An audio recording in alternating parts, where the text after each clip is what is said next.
Tai Famagusta, vienas pagrindinių turkiškosios Kipro dalies miestų.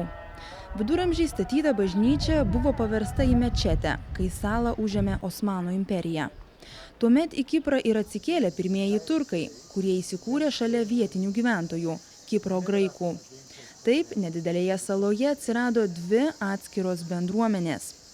Skirtinga jų kalba, religija ir svetimų valstybių interesai Kipre nuolat kėlė įtampą. Kipro graikų ir Kipro turkų santykiai ypač suaštrėjo praėjusiojo amžiaus 8-ajame dešimtmetyje, kai prisidengdama ginanti Kipro turkų teisės, Turkijos kariuomenė įžengė į salą ir okupavo šiaurinę jos dalį. Nepaisydama tarptautinio spaudimo, Turkija iki šiol kontroliuoja beveik pusę Kipro. Čia jį įkūrė Šiaurės Kipro Turkijos valstybė. Jos nepripažįsta jokia šalis, išskyrus pačią Turkiją.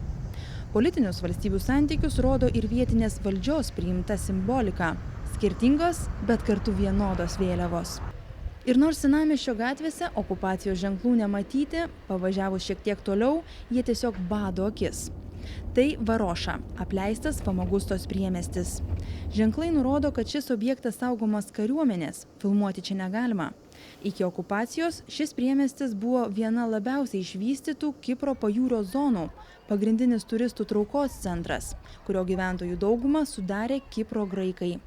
Tačiau užėmusi teritoriją, Turkijos kariuomenė privertė ištisas šeimas pasitraukti iš savo namų, o ištuštėjusius pastatus apjuosė tvora. Ir jau 40 mečius žmonių ten neįleidžia. Priemiestis virto vaiduokliu. Famagustos paplūdimyje gali labai aiškiai matyti praeitį ir dabartį. Atsipalaidavę vietiniai gyventojai jau nepastebė šių apleistų pastatų, kurie kažkada buvo prabangus viešbučiai. Turkijos valdžia šį paplūdimį laiko pagrindiniu koziriu derybose su Kipro graikais dėl salos suvienijimo. Vadinamąją Kipro problemą abi pusės ypač norėjo išspręsti prieš Kipro įstojimą į Europos Sąjungą 2004-aisiais. Deja, sala suvienyta nebuvo. Tačiau tuomet, pirmą kartą po okupacijos, žmonės nevaržomai galėjo kirsti sieną ir iš vienos Kipro dalies nuvykti į kitą.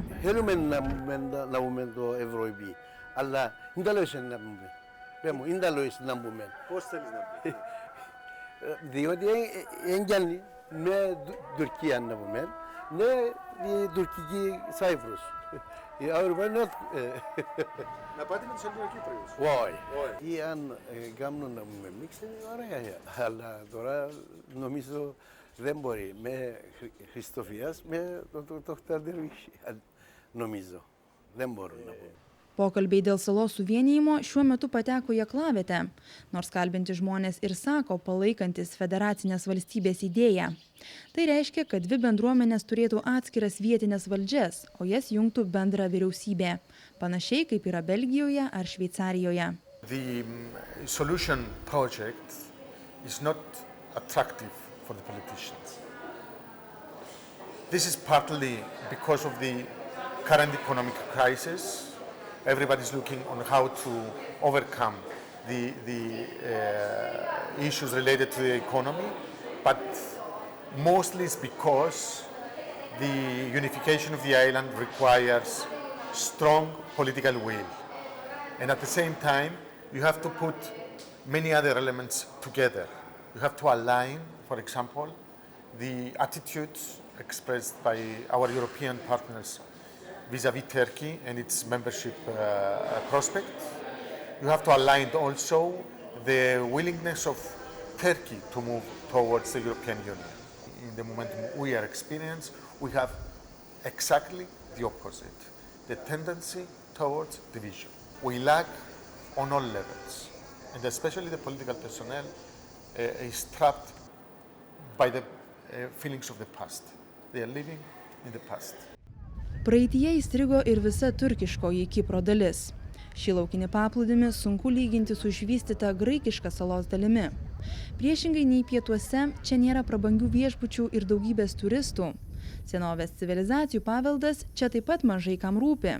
Kipro graikai kaltina Kipro turkų valdžią netinkamai saugant unikalų archeologinį palikimą.